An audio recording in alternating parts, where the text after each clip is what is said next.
Let's get to the South Sydney Rabbitohs. We've been there we've touched on them this week a few times, Hoops. We spoke about Sam Burgess going to Warrington with that head coaching role.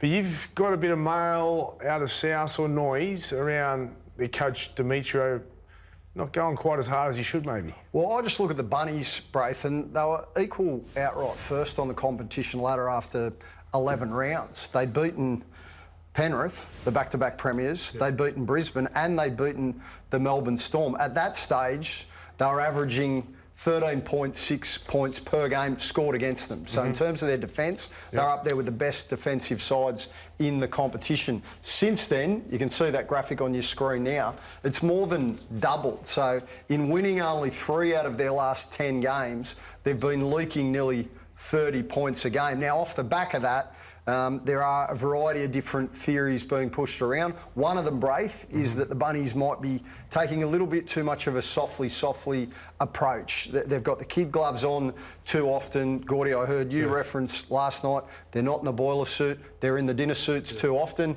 This was training on Tuesday. Now, there was no whip out and there was no hard yakka defensive drills or anything like that. They simply played basketball at Heffron Park, and I know it doesn't sit all that well with everybody. Look, I'm sure that Jason Demetrio's got a grand plan, Braith, and that he's hoping that he can get them to spike leading into September, but the clock's ticking and, Gordy, they haven't been able to get the results. No, normally, especially with defence, it's hard work, and normally Tuesdays, that would be in my area. Well, that's your loading days. That's when you go and get all your hard work done, because then you can freshen up before the game, and those stats are alarming, because that's attitude and that's work and that's having trust in each other.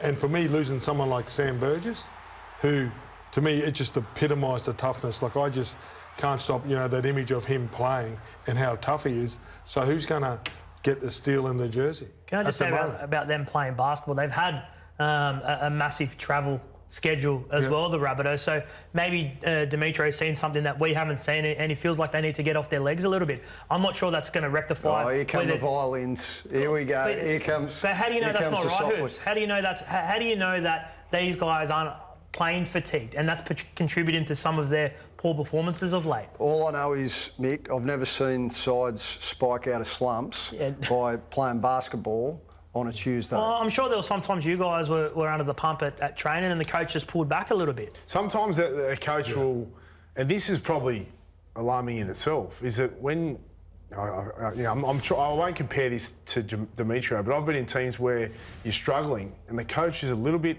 lost for answers, so they'll just throw everything out and go, let's just either go to, well, we used to go to the pub and have a beer, right? Not train for, a day or so, and just try and get that team bonding back and get that energy back, freshen up and kind of get your team back together a different way, because your structures, systems aren't working as such on the field, or you just need a significant change in your program or your training regime. So, I mean, I don't know if that's a good or bad thing, but you could be right there, They Nick. probably spend too much time together. You make really good points, but if you come to training, you train.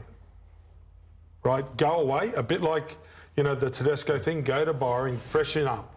Go away for 3 days, freshen up, because when you come back, we got hard work if you're tired. But you don't come to training and keep them on their legs. If you come to training and you got things wrong in your game, you work on it. I agree with Gordy. They have had a tough schedule because of the grounds, and they've had to move around the country, which is and they're off to Cairns this week. From Perth to Cairns to Tamworth, I think it was. It's not ideal, but when you watch them play, it is a bit lazy, and it's kind of like they're just not reaching the expectation or promise. And that's a poor excuse. If they're using the travel, there's a side in New Zealand that goes on a time frame as well and travel. In North Queensland, sometimes it can take them a day to get to where they're going. I'm not saying they're using it as an excuse. No. I'm just giving potential reasons as to why they're just getting them off their feet a bit. The moment that worried me the most, I'll just touch on it quickly, was when Cam Murray, game on the line, makes a break. Was it Cam Murray or Tallis Duncan? When he made that break and looked to the left, and the left-hand side wasn't there when the game was on the line and they had a chance to win. There was no support, and that was right at a moment when they just needed numbers and men in the frame, and that kind of concerned me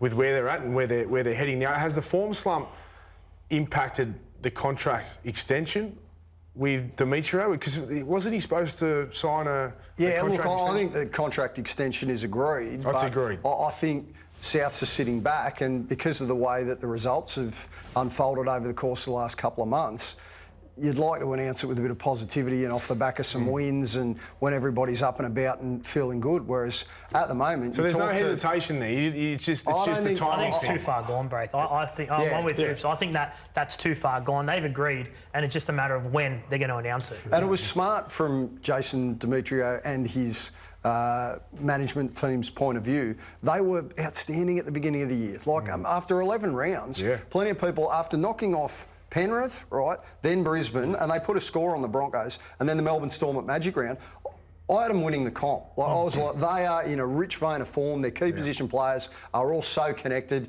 Yes, they've got to get through State of Origin, but defensively was what was impressing me the most. They've always been an attacking genius team that are able to score points. That's never been the problem.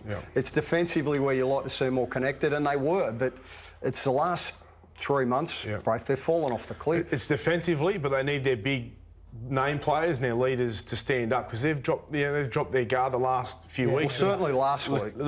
Last week. Even the week before they weren't great. Latrell was great the week before, but he got questioned last week and didn't quite deliver. So I'm sure he'll bounce back. I'm certain of it, but he'll need to.